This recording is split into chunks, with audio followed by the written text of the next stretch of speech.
I had some slides, but it's looking to me like I'm not going to really follow those slides based on the foundation laid by um, Pastor Ogunawald. Yeah, when I was approached, I was asked to come and tell my story. But again, the I looked at the program and I saw that it was going in line with business. So I said, okay, if it is business. But I think in the midst of children, in the midst of the children of God, I think the way Pastor Bruno was saying, I will also be able to help one or two people by telling my story. Yes, I'll be relating to the life of. So really, I'm behind every story. A lot of things that have happened. And so let me also say that um, I came from a very humble background. Very humble background. And then I would like to quickly say something about what Pastor Ojo said when he was giving his first charge. And I think it was on those days that God has really set me up on my high business. And then so when he mentioned those things, I just asked myself the question. I said, is there a need to talk again? I said, if only you will be allowed to expand on those days. If you was only allowed to expand on those days, we'll just close the meeting and everybody goes home. So the only reason I am here today is because of the decision. Because of the decision. In the year 2011, I asked myself a question. So I asked myself, I said, okay, all these people that I call my friends, I looked at all of them. I said, where will I be in another 5 years if they are still my friends? Honestly, the answer coming to me was very bad. That question, I was asking myself that question for days. I mentioned their names. So if I continue to be their friends, where will I be in another 5 years? And so after a few days, I stopped asking that question because that question had already occupied my system. So I asked myself, what kind of friends do you want? Where do you want to be in another 5 years? I couldn't answer that day. But as time goes on, I kept asking those questions.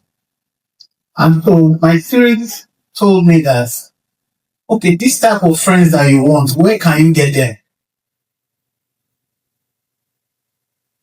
And I had about 3 options. The first option will be very difficult for me to get to because you're in the midst of your big guy and you coming from nowhere, it will be difficult for you to have an access. But the one that really worked for me was that, okay, I said, okay, I've been working then I was working in the manufacturing company owned by former President Olusegun Obasanjo. So I settled on one of the options, and that was going back to school.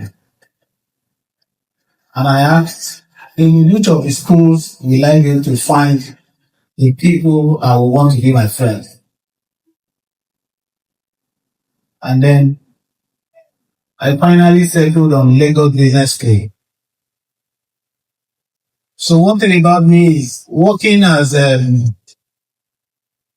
started as an electrical supervisor where I work, and then I graduated to other offices. And so in the course of those functions, God has really helped me to, break records.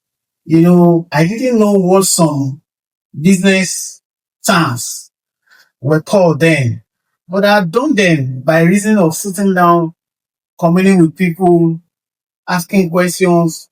But I needed to give a voice to those things that I've done, and also to find the right people to move with.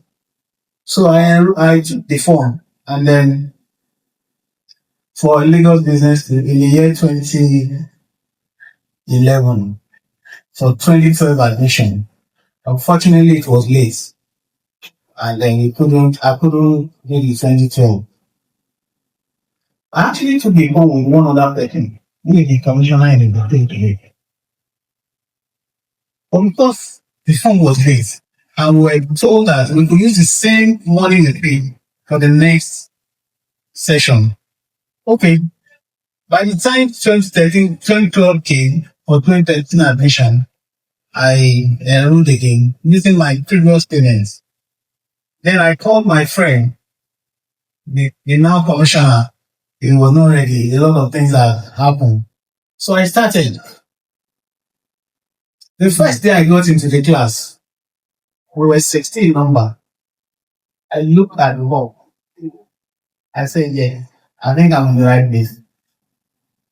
I said, yes, I think I'll find the type of people I'm looking for here. And so we were in that school for 2 years. And in fact, we were grouped. The 60 of us were grouped into 9 different groups. Right in my group, group 1, I found 2 people that I became friends with. And in no time, we started talking business. What can we do? When Lagos Business School is a school where you want to study a place like Coca-Cola, a place like Procter and Gamble, and then there's people that you would have had a discussion before the class. And then when you get to the class, you are presenting what each group had talked about.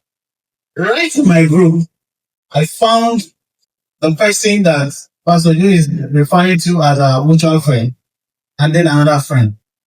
So the journey that brought me here today started 2011, when I asked myself that question that, and truly, when I look back, and I look at the people I mentioned that, will these people continue to be my friend? If they keep being my friend, where will I be in another 5 years? Trust me, I won't be here if I didn't take that decision. So, myself and 2 of my friends that were in that group 1 in Lagos Business, and we finished 2014, we graduated 2015, we started business in 2014, and today, the turnover of that business is in billions. And so I want to say that decision and so after asking myself that question, just changed everything. So let me take a clip from some of the things that Pastor Ogunawa said. Life will not give unto you what you ask for. Life wants.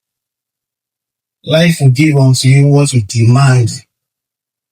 You have to demand for it. You have to demand for it. I mentioned about the old, and I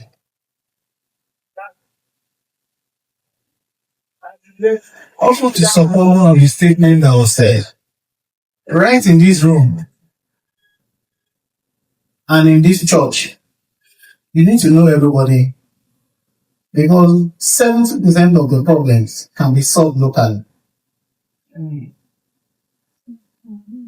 I Again, I grew up in a mission house, a Christ Apostolic Church. But I took a decision one day. You know, if you know what Christ Apostolic Church looks like, it's a church full of people with problems. Everybody is there for problem to be solved. As a matter of fact, I was born in Christ Apostolic Church. So one day I looked at my environment and I said, the people in this environment, how are they going to be able to help me? I mean, so there's a tradition. Everybody is there, year in, year out. The people who come in and the people who have new problems and have been introduced to the church. And so one day on a Sunday morning, I asked myself a question. I said, this environment, is this environment the right place for me? Is this environment the right place for me? That Sunday morning, sir, I dressed up. I've been passing through the front of the church when I'm in town. And then that day, when I asked that question, is this the people I want to? My mind went straight to that church. I dressed up and I went to that church. Because I love the way they serve God there. It's a Pentecostal church also. And then I started worshiping there. And I was also worshiping at my CAC church. You know, Pentecostal churches, they start their services on time. Before you know it, 9 a.m., 10 a.m., service is over. I'll go back to my CAC church. I think we always start around 11, 12. Because there were no businessmen. There were no businessmen. So, I started worshiping there. One day, I said, let me join the choir. Because after some time, I was listening to messages, and then you don't just count in the number, you count in the kingdom. So I started. I think I was in my final year then. And one day I needed money to do my project. I read electrical engineering. And so there was no way to get money. I think I needed 27,000 naira. There was no way. That was 1997. There was no way to get money. And this is also to support the fact that a lot of problems can be solved locally. And particularly when you serve God, God will not allow shame. So we can always demand the reward for our service to God.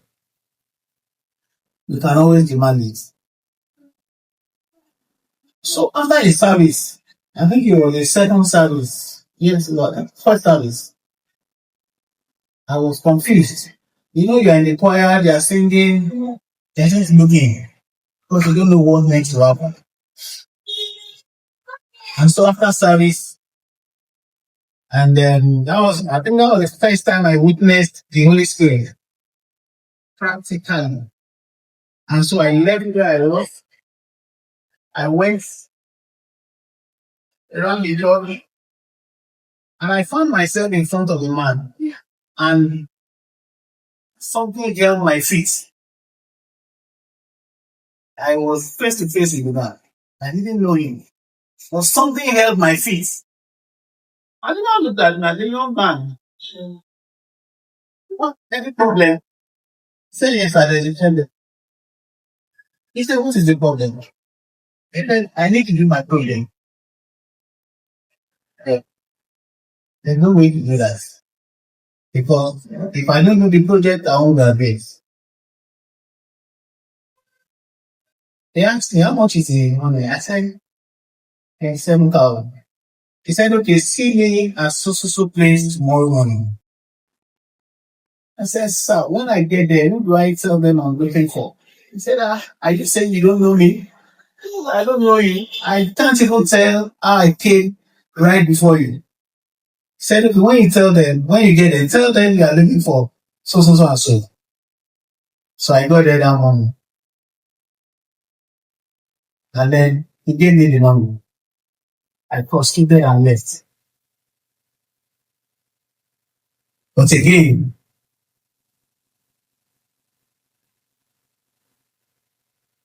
I went back after the project, and that was what opened the door. So I went back to him and then got into his office.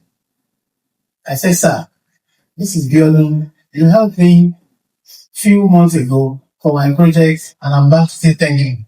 I prostrated and I prayed the little prayer I could pray. Because I was a big man.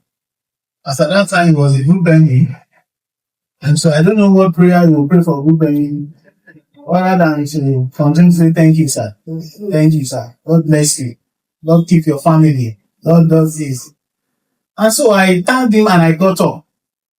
And I said, thank you very much, sir. And I put my hand on the handle of the door to go out. And he said, young man, come back. Is that all you came for? I said, yes, I just came to say thank you. That I would not have been able to do that project and probably would not have graduated. Said, come back. Say, young people like you, don't come back and say thank you. But because you have come back to say thank you, let's open another chapter. So that chapter opened for over 20 years. Wow. Wow. Wow. So that was the chapter that brought me in as a staff of that company. I did my so at that time, I had to wait for NYSC. He asked me to come and do holiday job, vacation job. Yeah. I did vacation job. While waiting, they posted me to Yobe State. He said, are you going to do Yobe State? He said, okay, when are you leaving for? The HR gave me a letter. With letter headed Obasanjo holding the order. Because when you get to camp, give it to the camp commander. That they should declare you immediately. So I knew then what amount you need to do redeployment. And so I was deployed, served in the place, and then automatic employment. And so it's a very long story. I can tell it to you tomorrow without saying any. So, but I'll break it. I'll break it. So I started working, and then I learned another virtue, loyalty. I saw his loyalty to his boss.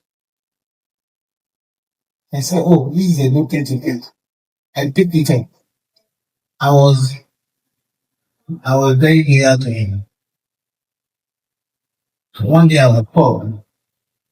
Somebody presented the quotation, and then they made a photocopy for the part of the unit price, total amount. They told that place off. They only left the quantity. They gave it to me. I said, okay, go out and do a survey. And this is where the negotiation part of my profile came on. That's where it started from. And then another Christian was attached to help me and that journey, who became like this man to Abraham. So because in that place, the usual practice is that when things like that come up, and are beginning to make money. And so the first day we went out, I realized that this man is going to derail my journey. The second day I didn't tell him and left. So after the assignment, I went back to yoga, who was under my main boss, an executive director, and he told me, "Abiodun, who are you trying to impress?" He became very angry. So why are you bringing this kind of thing? I said, sir, I'm not trying to impress anybody. If you are doubting what I've done, advance us and then you see whether it happens or not. That was when I knew that the person who quoted actually quoted about 75 million naira. And I came to 120 million naira. So they gave me the money and I ensured all those things were supplied. And so they took me from the outstation where I was serving. They brought me to the head office. So when they brought me to the head office, don't forget that I was a copper. And then the company needed to send some people to India for a project. And then in their meeting, I wasn't there. They said, this boy, I think we should include this boy. There will be a lot of confrontations among them. But the group only will decide. And because my main topic is, of course, a lot of, divisions and all that. And so my guy told me that, "Well, I think you should go on that program because what you have done in a couple of months shows that you will be able to give us, a good outcome." And the program was supposed to hold in India. So at a point, it became, in a company as big as that, a lot of, personal. So for the first time in my life, I need to remember at that point, the former president was the reigning president. And so, just like Mr. Odino said, I've never gone near the airport in my life. So, I didn't even have passport, international passport. They got it for me, my first passport. They took us to the airport. We landed in the Asuro. I slept in the Asuro. We ate at the president's dining table. And so when you go to such places, some things will change about you. Some of the mentalities will change. Because I looked at all the people dining with the president, the ministers, ambassadors, and he proudly introduced the two of us to me. So to cut the long story short, I was privileged to travel in the presidential jet. Because the president at that point was also going not far from India, and then decided to drop us. Yes, I had rich people in my family, but none of them had ever boarded the presidential jet. And I consider that as an opportunity of a lifetime. Because I don't know how many people God will give such opportunity to. And something, I saw that investment in us as something that really scored me. When we came back and gave the reports, I told them they shouldn't do that business that they wanted to. And I gave them readings in the format. 2 years later, they wanted to start. I mentioned in my profile the packaging that by God grace I happened to be the first general manager in Nigeria. The first indigenous general manager of the packaging. So Baba wanted to do pattern manufacturing. We were looking in the system. Who and who should they? And my guy was to go there. He said, "Look, if you go with me to China." 2000 and 2010. So we bought the tickets, everything, and then a day before we were to go, my wife delivered my first child. And so again, for loyalty's sake, I did not attend my first child naming ceremony. I decided to go with him. This led me becoming the general manager of that company. It was a multi-billion naira investment. Multi-billion naira investment. And God really helped us. The type of results that we turned out, marveled everybody. To God alone here is there. So what am I trying to say? You can start from the gutter. You can start even below the ground level. But the truth is that God is still in the business of making men. And for some of us, people like me, who do not have, okay, so Mr. Pastor said people take people to the family house. We didn't even have a family house to take in the hereditary. Yes, we didn't even have a family house. Myself and my mom, when one room rented apartments.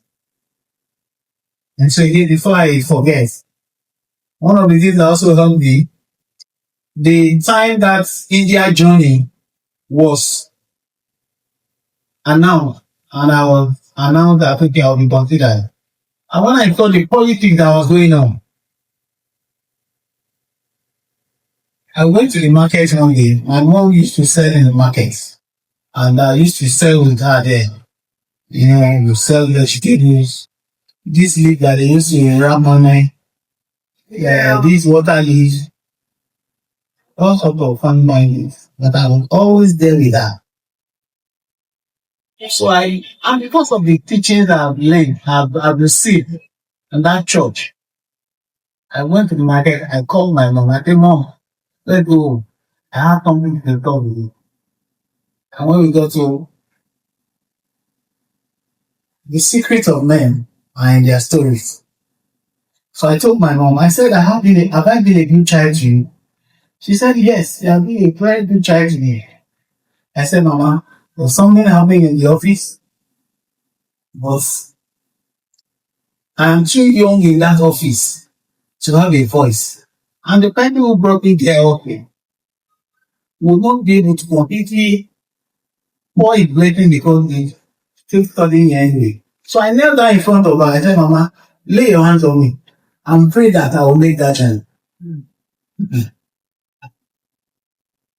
And so she prayed that if I'm not going to make that child, nobody will go. And I just believed it. And so we make that child. So let me come to the slide one now. And then try to, I think this is what we all know about how to start a business. And then slide one.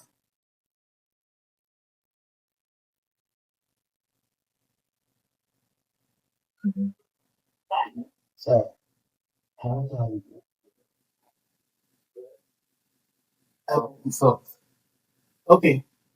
Yes, please go back to the slide. Thank you. So, starting a business. The Bible says, if the foundation be destroyed, the righteous are not everything. So, how we start business is also very important.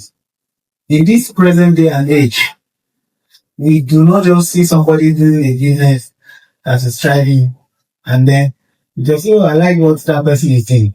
No. I'm also saying that if you go on the street now, you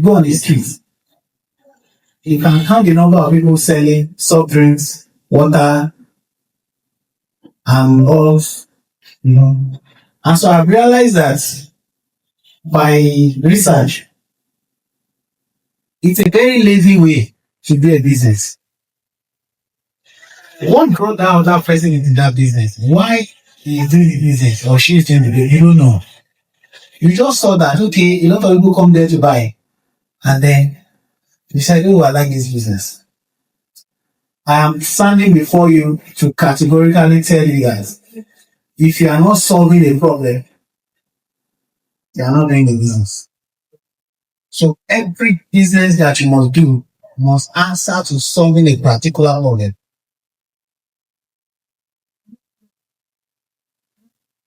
And so if it starts with an idea. While I was a copper in that place, again, I saw the people that I was going to work with. I started in a quarry. I saw the people. They were mostly old people. When they are coming to work, they will bring what? Drafts. All these local IU. And so because it's a quarry, they used to have faults. A lot of times, we have mechanical faults. And when those faults come up, then they start looking around for the parts. So sometimes you are there 1 month, just coming to work. As soon as the bus drops off, people are playing all sorts of games. And one day I asked myself a question. But I always remember my background. And I always had my mom in mind. Being the only child. I said, if not for my sake, this woman, my brain must work. Those days, a lot of people were complaining. Those were the days that you will not just go to Alaba International Market because you have money. Because the chances that you'll be giving fake products is 95%. Again, one of the opportunities given to me when I did that first assignment that I saved the company millions, we went to Alaba to get some things, and I was privileged to see the owner of Sins, if you know Sins, in Alaba. So I got to know that person directly. So while we were at the quarry, everybody was playing games, After playing games, the woman selling food will come, will sell for them, write their name down, and then they will pay the one for last week. You start another one. I said, no, I can't live like that. I said, no. I said, I would rather leave this place. I can't be here. So, I started thinking, and my mind went back to Alaba. And I still told me, you can trade with us information. I started telling everybody, if you need electronics, I can give you. You know what? For you to be sure that I'm going to give you something quality, the real one, give me 40% of the money. I'll bring the items to you and then use it for 2 weeks, then pay me my balance. Of course, I've gotten 6 months warranty from the contact. So I can give you 2 weeks. I can't tell you the amount of money I made on that business. So I think my allowance was 24,000. I think they were giving us maybe 10,000 or so. But I can tell you that on a monthly basis, I was clocking over 200,000 in profits. So when everybody is playing their game, just go there. Who is the winner here? Who is the winner here? Who is the winner here? I was only doing that so they know that I've come to work. By the time everybody is ready to sleep, I cross to the other side of the road, straight to Alaba. I'm going to bring goods. Sometimes I'm able to complete everything. I take it to the owner. I still come back to work. And then, so what problem are you solving? Those days, I solved that problem of fear. in people who wanted to buy electronics. I related with people who would have gone to Victoria Island to buy their electronics. And I'll tell them, you know what? Give me 40% of the money. There was somebody I bought 70 inches TV for. He called me again for 43 inches. He called me again for about 14 numbers of air conditioners. We were all working in that place, and everybody was complaining. A place that is not working will definitely not pay salary on time. And so when it is salary time, everybody is complaining. Everybody is complaining. So for a question that was asked the other time, it's not everybody that will tell you when things are happening for them. Mm-hmm. Because I was also joining them in complaining. I also joined them to complain. I had to. I was just a core member there, and I saw the type of politics happening there. So to save my head, I had to join them. I had to. You see, there's politics everywhere, even in the church. I needed to play that politics with them, so that nobody pours sand in my diary. And so, even when I was withdrawn from that place, and I had too many things to do, people were still calling me to come and do these things. When the company gave me an official card, they gave me a pickup as an official card. Imagine, how would they help my business? So, you must be willing to solve a problem. You must be willing to solve a problem. That is when you can say you are running a business. Not because somebody is doing something and then you saw that a lot of people are coming to the place and then suddenly you say, I think this is it. No.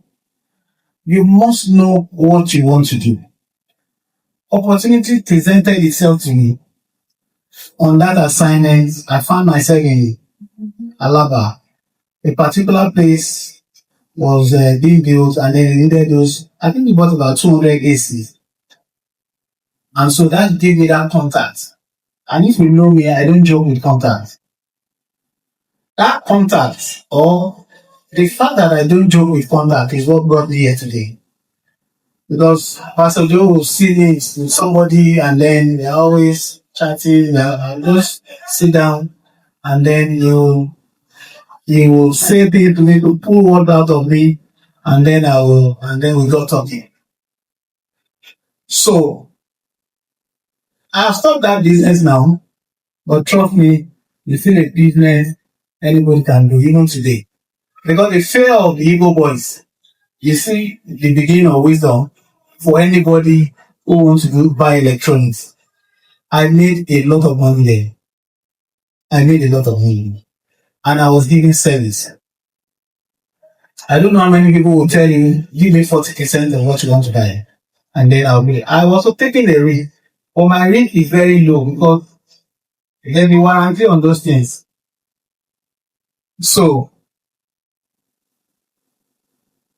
there was another time somebody wanted to buy some items. And I know that contact as since knows the importer of that. And then I told them I could handle it. I said, but this time around, it's not a 40% thing. But I have people who could guarantee me and say, okay, they'll stand for me. Contacts, right relationship. I made millions of that today as a core member.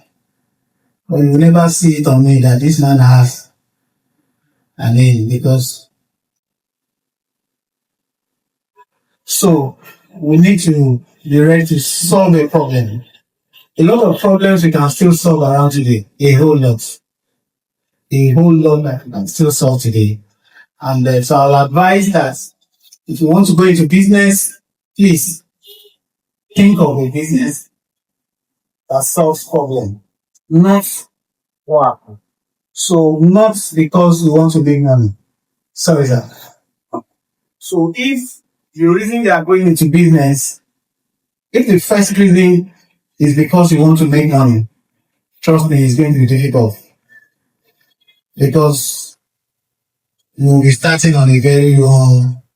You know. So after you are able to identify a problem to be solved, then the next thing is to try to have a plan. You should have a plan how to go about it. And the plan is what I told you of 40%, 50%. After servicing some customer twice, thrice, they don't listen to my proper or 50% again. They give me all the money. They tell me, we trust you. They have done this. Some of the difficult ones, I brought them to my house. I brought them to see my mom. That this is my collateral. Yes. Because somebody will say, oh, where am I going to get money to start a business? No, where will I get money to start then? But I had a collateral that I will never mess with. So they know where she was selling. They knew her house. They knew her church. That was my collateral. And I didn't mess it up. So a plan, because yes, I mentioned setting up a legal and financial foundation here for businesses that are bigger than what I've mentioned. So right now, I didn't. Yes, I still give people advice on that business I told you, but I'm not doing it again. I knew it was for a short time, and so there was no need for me to go beyond building a plan. And so I left it there. So again, before you build that business to a level where you can make money, I said earlier, identify a real problem. When you have identified that problem, then you need to talk to people. If it's a problem that is general, you have a lot of people to talk to. And one or two people will tell you their fears. They tell you a lot of things based on the question you ask them. And based on the answer, you can begin to, put things together in terms of, okay, how to go about the business, what to do. Do they need a trustworthy person? Is it that? I cited another problem that was the people supplying granites. Honesty in that business is 2%. So I found it a very good place to play. I told you I made some money from seeing a contact that Sin gave me and made a million for me. So I bought a truck to supply granite. And so when they tell you that, oh, this truck is 30 tons, when they supply you, because you don't have a weight to check, so you cannot know if you have been supplied 24 tons or 20. There's a place called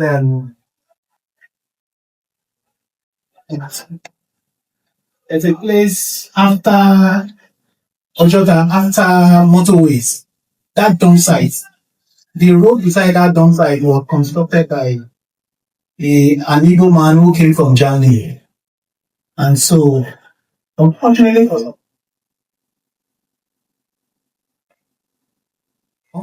for suppliers, they didn't know that the man has a weight bridge.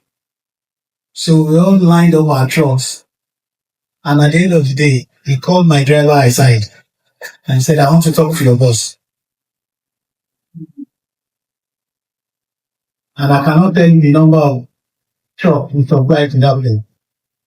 I mean, this was, I think, 2006. Thereabouts. I realized that honesty was very scarce in that business. So I came into it. So I'll tell you, this is how much I'm going to collect. But the rest assured that they're going to get what you pay for. If you have a weight bridge around, take us there. We'll weigh and then we'll go. So I was making 150% margin. Because all you needed to know to be sure of was that what I'll supply to you is accurate. So because you are also losing about 50% in the people who didn't give you the right one. And so of course, the people on site, your site supervisor, your site engineer, will collide with that person. Even if you bring 15 tons instead of 30, they'll cover it all. They'll do all sorts of things. So we were not friends to any site engineer or site supervisor. We were mostly dealing with the owner of the site. Sir, ma, I made money in that business. I made money in that business. Very risky business, but I made a lot of money. I identified a problem. I tried to solve that problem. When drivers were becoming a menace, I left. I left. Drivers and mechanics chased me out of that business. So, so you need to know the size of the market. I knew that the size of the market I wanted to serve in that granite business was huge. That was before the Chinese guy started bringing in their truck. Those days, it was all useless. Again, you need to study competitions. You know, these things look like I'm speaking English, but if you have not done them and you just jump onto the business, the likelihood that you will lose your money is more than 60%. Because for your own business to be, for me to prefer to deal with you, you must have some offering that the other person doesn't have. I'm a customer person. I can frustrate for my customer. There are some difficult ones. I can't wait to use the helicopter because most of my businesses, it will get to the other ones. We don't do advertisement. And say it's word of mouth. If I've served you well, you will tell somebody else.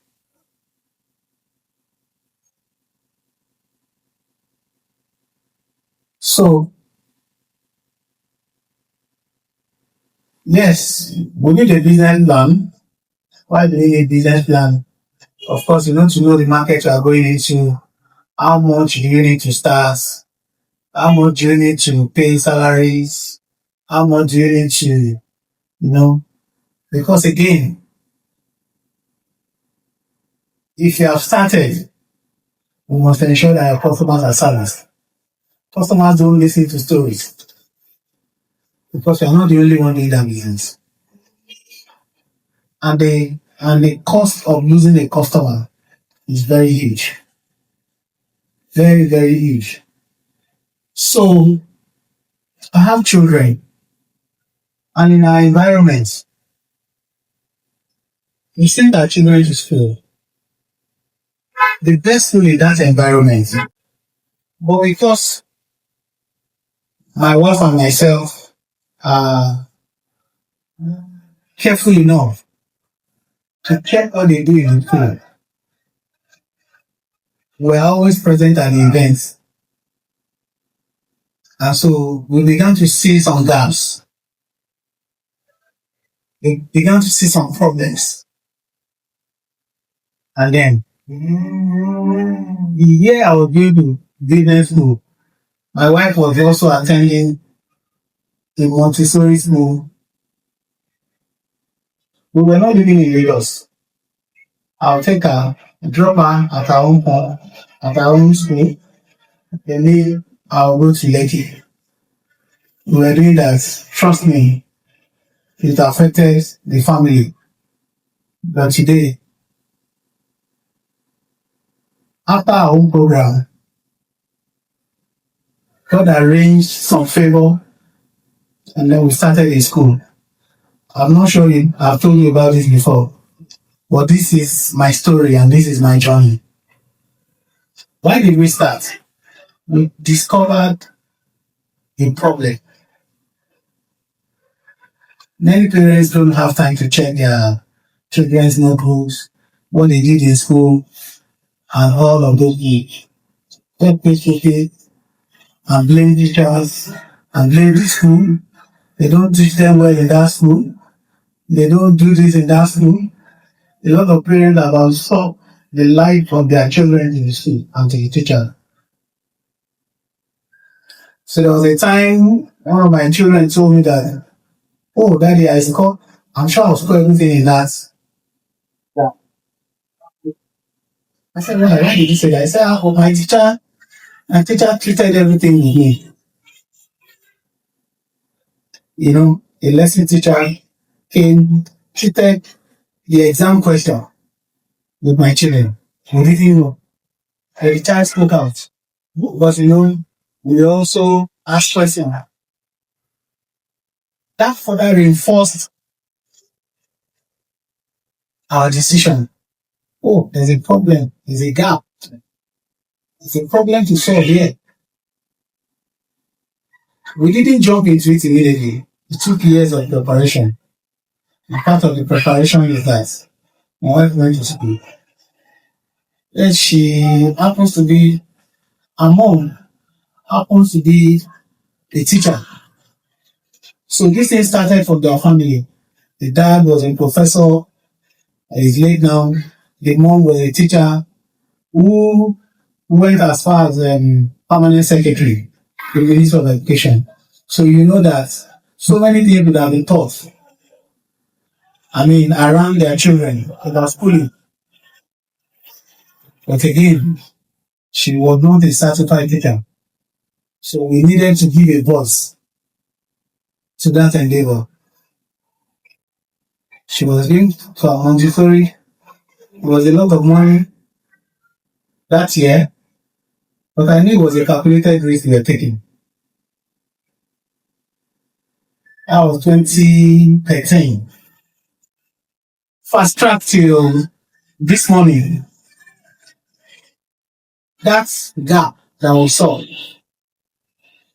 by the grace of God, has given us an enrollment of over 500 children in the school. By His help, by the grace of God. So, why? We identify the problem. We identify the problem. And so, after identifying that problem, our children were still in that school for 2-3 years. But we just told ourselves that, okay, one of the lessons learned, my child's class teacher cannot be his or her lesson teacher. Because you think that your child is brilliant. Are you a teacher? Are you a teacher? So you think that your child is brilliant. But trust me, somebody is cooking nonsense for you in the future.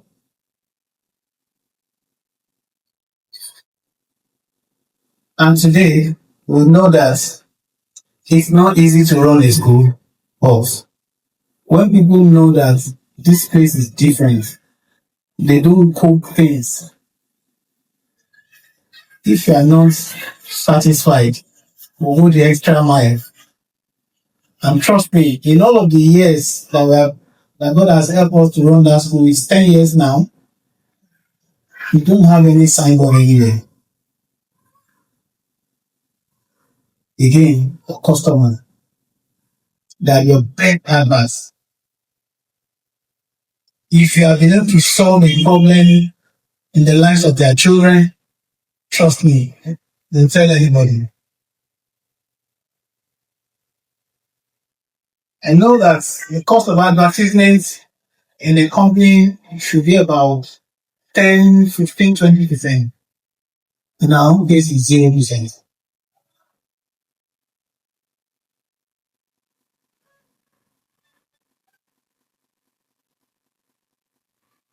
So there's really no hard fact about it. We don't need too much of grammar. Once you have tried a strategy and it works, what you can do is to scale it. Again, in scaling, you will encounter more problems. Because when you try to scale, one of the things you do is to bring more people to join you. You have to be very careful. There are people who will not believe in your vision. They won't believe in your vision. And so, if you allow such people to come on board, they will water down your quality. And that may be the beginning of another problem. You need to scale up. While you see that the business is doing well, you need to quickly come up with company policies so that everybody coming in will know that I have to do this. I have to interview somebody recently, and I think at the fifth interview, I met the person, and I said to her, I said, all these promises and over promises that you are doing, are you sure you can cope here?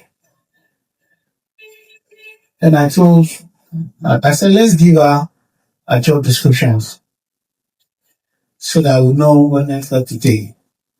That was the end of it. You need to be careful of the people you are bringing on board in an attempt to scale. You need to be very careful because one person, one slack person will erode all your years of building. So you need to, but you have to scale. You have to scale. You have to grow. Another advice I will give is that don't be in a hurry to hire, and don't be too slow about it often. If you have been training the people available to have been training, you will definitely find somebody who could take up responsibility. There are a lot of business people who do not even want the people working under them to know what they are doing. Trust me, you will struggle. Because when it is time to scale, the knowledge that you have denied the people working under you will work against you. You will have to be there all the time. You will become the foreman or foreman. So, if you are willing to scale, you cannot or decentralize the knowledge. Yes, some people will take your knowledge and go. Fine. One thing you have succeeded in doing is that you have passed knowledge and into another place where he or she is going to. And you can forever remember you for that. But that you will not grow because of that. No, it can't work. It cannot work.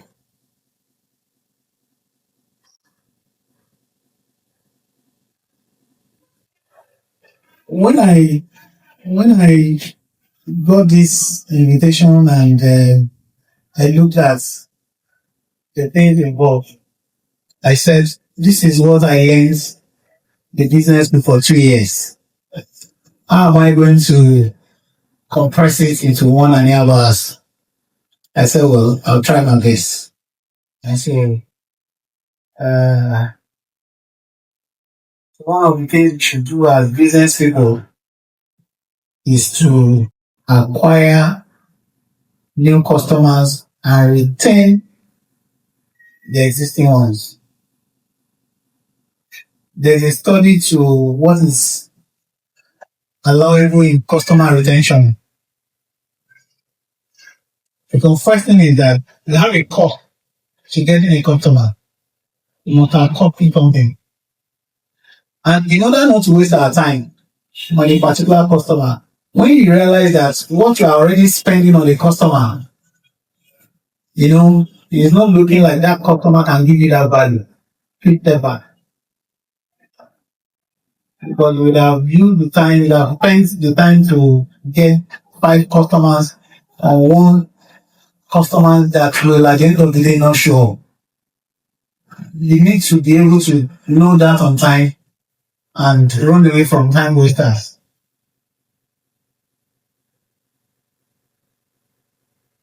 The first experience of a customer is the biggest experience. I think you should have actually the biggest experience. And that continues to linger in the hearts of the customers, and that experience make them to tell others that no, that place is good. Imagine what it means that you don't have a signage anywhere and you have an enrollment of that size of customers. I think it must be God helping us.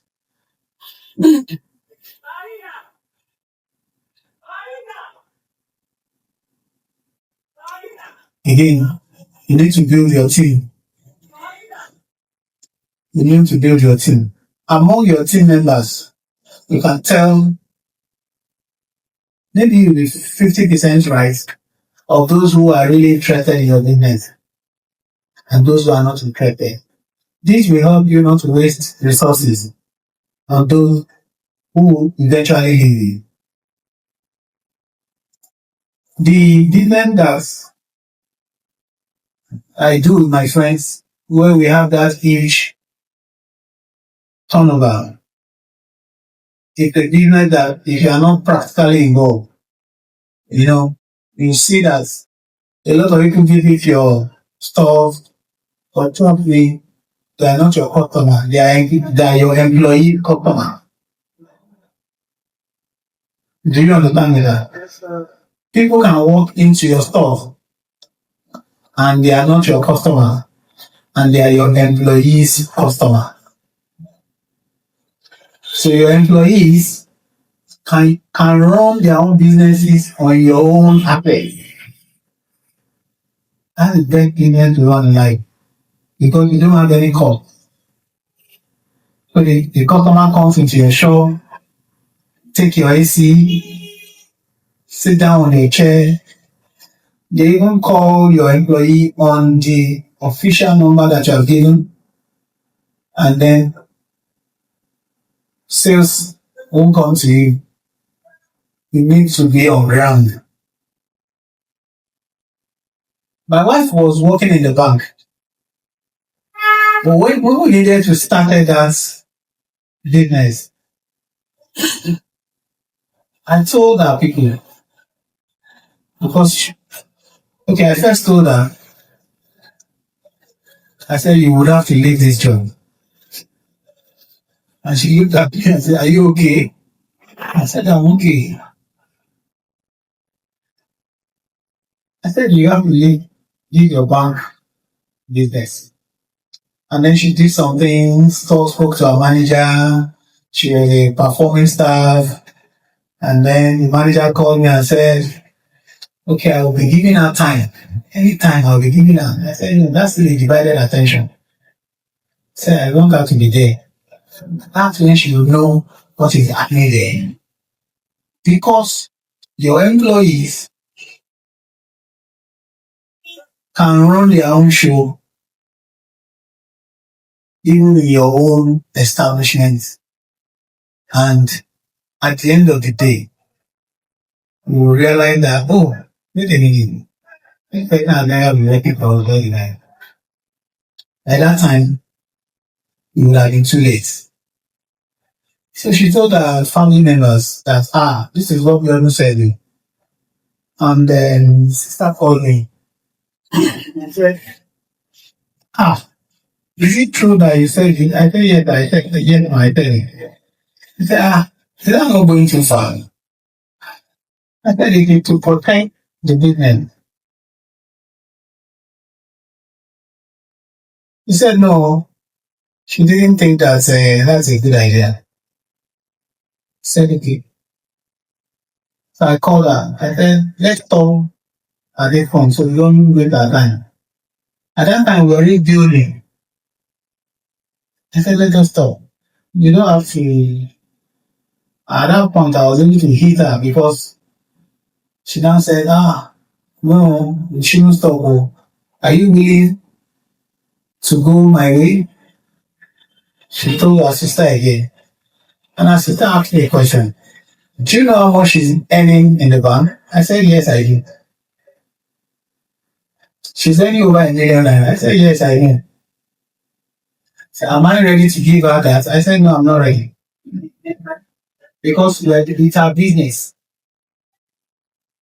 I said, but when they gave her the over £1 million a month, they didn't start today now. The fact that the people who work there didn't get that money. Some people build that business to what it is that is giving that salary. So at that point, I said, well, I have a plan. I'm major league. Not that I want to buy a shoe, I want to buy this shoe of, bankers. Bankers they live large. I said, I'm not willing to make those ones. But the basic ones, I have what we made it for 12 months. So if the business does not do well, and we're not getting the right signs, and then so we'll still be able to go back. And at that point, they agreed. And today,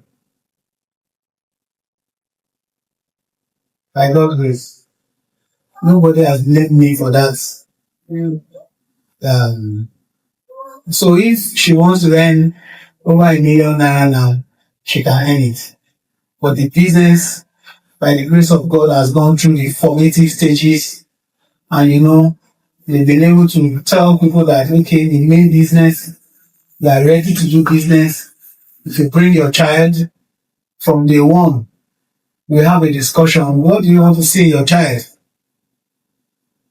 And then we all work towards it. Not with good. We all work towards it. So, again, we have had challenges trying to scale up.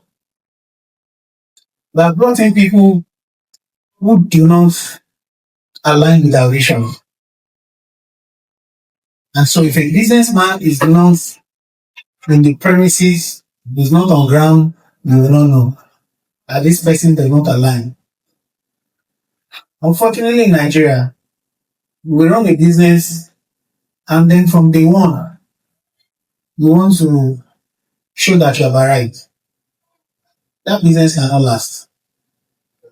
There are times and periods for sacrifices. Times and periods for sacrifices. I can tell you, in the first 6-7 years of that business, there were things that we needed very real, but we couldn't afford them, and we don't drop them. It doesn't mean that we won't be able to achieve them later, but if we place them as priority now, certain things won't happen. There was a particular thing we needed for that place, and was in the hand of somebody, and in trying to scale up, and I had to go to somebody's office every day, Monday to Friday, for about a year. Every day. When he comes to the office, he meets me. When he's leaving, we are living together. The government office. At a point, they told me that they have misplaced the file. I said, can I bring the photocopies of those documents with him? He said, oh, you have photocopies? I said, I have. He said, bring it. I was there every day, Monday to Friday, for about a year. So looking back, if I didn't sacrifice my time, it would have been mess today. It would have been messy. People would have asked you, if you know you were not ready, why did you start? So the other name for business is sacrifice. The other name for business is sacrifice. Yes, we will pray.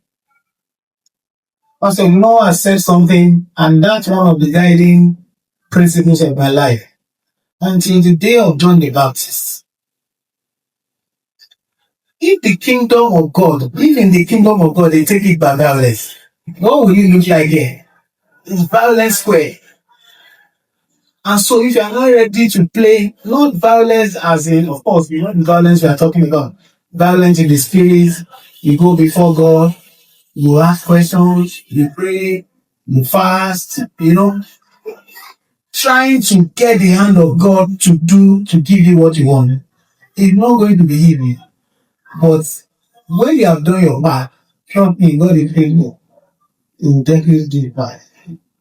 So you can't take your personal needs as priority over the need in the business. No. If you do that, you're not ready for business.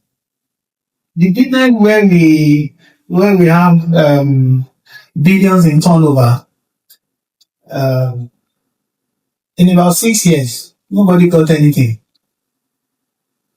because we saw the need to expand and we were attending to the needs of expansion and not our own needs. Of course, we all had other things that we could, but again, when you look at the number to ask yourself question, will I be doing this kind of business and then you cannot get, there are things you need, you will not, it's not as rosy as the way I mentioned them. It's just because, like I said, these are lifetime lessons that I'm compressing into 1 hour. So you must be ready to sacrifice, must be ready to go the extra mile. We must be disciplined. We must be disciplined because you will see a lot of money in your business account and you cannot touch them. My wife knows I won't touch it. So if I won't touch it, she will not ask me for it. Again, if you are in the business with your wife, you need another special grace as a man, not to touch the money. Because if you touch it, you have opened the way.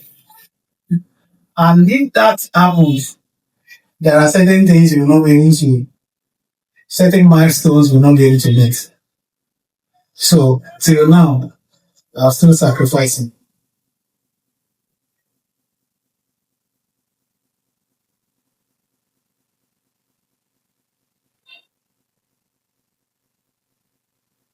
God will always place people along your path to help you.